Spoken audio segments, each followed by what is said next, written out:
Aloha, y'all. It is Saturday, Saturn's Day. Etymologically named after Saturn, esoterically also ruled by Saturn.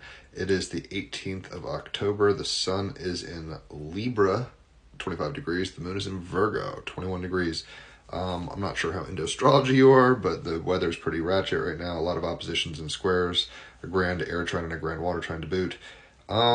Mercury and Mars are in Scorpio conjunct. They are trining the North Node, as well as Saturn, as well as Jupiter. So there's that grand water trine going on. The moon is opposite the North Node and Saturn. The sun is opposite Chiron. Pluto is squaring the sun, as is Jupiter. Venus is opposite. I have to kind of do the math here and look at this stuff. Venus is opposite Neptune and Saturn, it looks like. Uranus rather is opposite Black Moon Lilith. So there's a lot of crazy, and there's a grand air trine between Pluto, Venus, and Uranus. I'll stop rambling about all that. But the cards we've gotten for today, how apropos for all this shit show, the Tower card. Major Arcana of the Tower card. The clarifier is the Knight of Cups. And then the wild card is coming from Dante's Inferno. It is the Tears of the Lords of Hell. So, we'll start with the Tarot card. I have written music to all of the Major Arcana. This is actually the only song I did, one of the only songs I think, that is just straight up production. I think the World card was as well. But, this had none of my, voice or anything. It was all samples and beats and stuff that I made. So, check it out. I'll post it in the comments. It's called Shocker. We're getting our butts shocked here. The Tower card, rapid unsettling change, surrendering to flashes of insight, power, and not knowing. Your world feels like it's falling apart. Strengthen your core beliefs. Look around you, whether it's economic, political, technological, socio, whatever it is, religious. All the things are pointing to an apocalypse, which means an unveiling of what? The eye of awareness saying, holy shit, I'm in a game and this game is set on hard. Page 54, the Tower card. I know that radical transformation is being required of me. The Tower is visualized here as a steampunk industrial edifice. It has colonized nature and is built within a Neolithic stone circle found in Britain. Part ancient and mysterious, part Burning Man installation, its summit bears a transmitter beaming man's existence out into space. Uranus and Gemini trining Venus in Libra. It represents mankind's evolution, Pluto and Aquarius, and manifest expression, his ascent from working harmoniously with nature through engineering and the organization of industry to the expansion, agility, and creativity of the radio telescope searching deep space, extending our vision of life beyond Earth and its limits. Fiery meteors are showering down, dangerously striking the tower and setting it alight, symbolizing the ultimate precarious nature of mankind, Sun and Libra opposite Chiron and Aries. Like the dinosaurs, we too can disappear overnight. Nothing's guaranteed down here, folks. The things we've painstakingly built can be wiped out. Our culture, our ideas, and all the tangible evidence of it razed completely to the ground. On a personal level, the Tower illustrates how our belief systems and ideas constructed over time form a concrete identity and picture of reality, which can seemingly be catastrophically demolished. Ego fracturing and melting, right? It's Uranus in Gemini, trining Pluto in Aquarius. Our minds are fucked. Mind melter. So the painstaking, the things we've worked so hard for can be wiped out. The sudden force from outside or dark secret revealed. Mercury conjunct Mars, Black Moon Lilith in Scorpio. Dark secrets coming out and revealing a story of who we are and where we're going can sometimes come crashing down. The figures leap artfully from the tower, a surrendered quality and grace to their descent, ambiguously hinting that perhaps, after all, they might not die. A metaphor for our capacity to surrender to the will of nature. North Node and Pisces, go with the flow, kids. There is a greater power and freedom in not knowing, in admitting the truth and overturning the conditioning that covers up the I don't knows. Without precognition, we can never possibly know what's going to happen in the future exactly. We can only guess at one based on assumptions, beliefs, and definitions, creating paradigms. We don't know what is best for ourselves or for anybody else for that matter, including our children. What are you going to teach kids these days? With AI, with, everything going the way it is, it's like, what it means to be a human is changing. We're getting rocked here.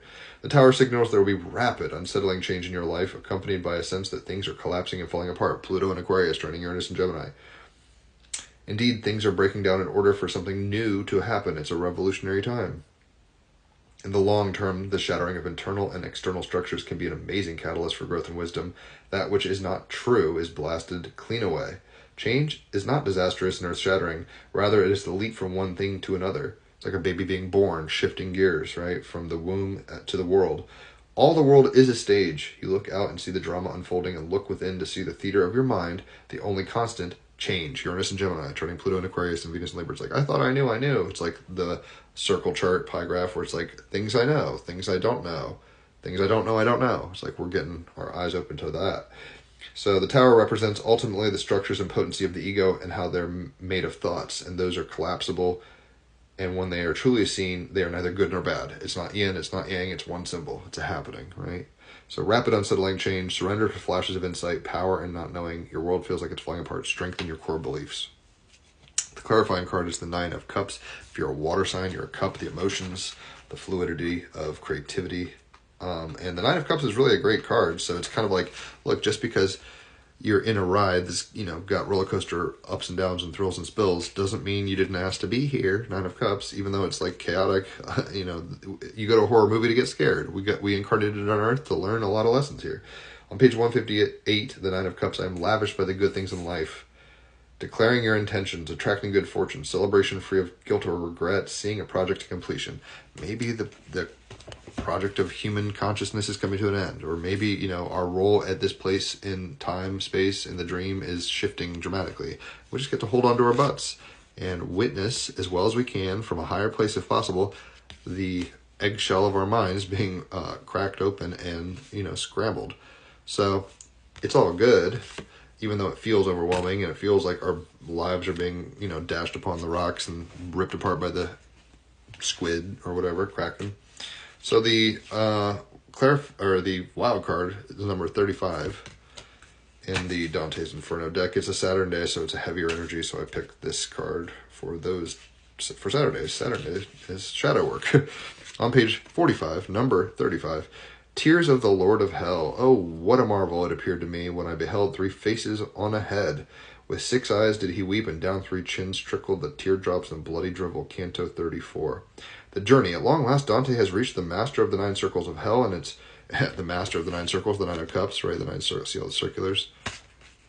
Right? It's like, oh my gosh, I'm shocked. I'm at the center of it all, and its chief prisoner is Lucifer. He's frozen in place. His 3 heads are chewing upon Judas, Brutus, and Cassius as he wallows in misery. Divination.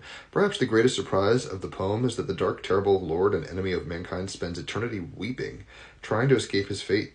His wings raise a tremendous gale that freezes his tears, locking him in place, reminding us that even though we know our actions harm us, we may repeat them over and over. Sun opposite Chiron. Mistakes are our greatest teachers if we mistakes are our greatest teachers if only we can avoid descending into self-pity and regret, the shadow of Mars, Mercury, and Scorpio trining Jupiter in Cancer. We get all moody. It's like, woe is me. Ask yourself, and no regrets, yellow. Ask yourself, what is the error you are making that you have made before? Break free of that narrative and you've been living in, and put an end to your self-imposed suffering. So I guess the idea is, I've seen the enemy and he is me or whatever, right? Look into the mirror, realize that everything is shifting dramatically. It's all good. You're going to be fine. But you have to stop feeling like a victim, even though, like Braveheart, it's like he got ripped in pieces and murdered for his ideals, but that's the role he has to play. So we have to realize from a higher place that ups, downs, good, bad, yin, yang, it's all part of the dream that we have to be a part of. So if you've enjoyed this, leave a tip, holler for a reading, obviously. An hour of cards is $50. 3 hours of astrology is $150. If it's your birthday, it is half off on either or both. And if you refer somebody to me, you get half off on a card reading for yourself. So there's great ways to get the magic, spread the love, and get some benefits financially also, like discounts. Check out the song I wrote for this card. You'll love it. I guarantee it slaps. Dare I say, tell me what you think about it. And yeah, enjoy your Saturn's day. I'll catch you on the flip side. Adios.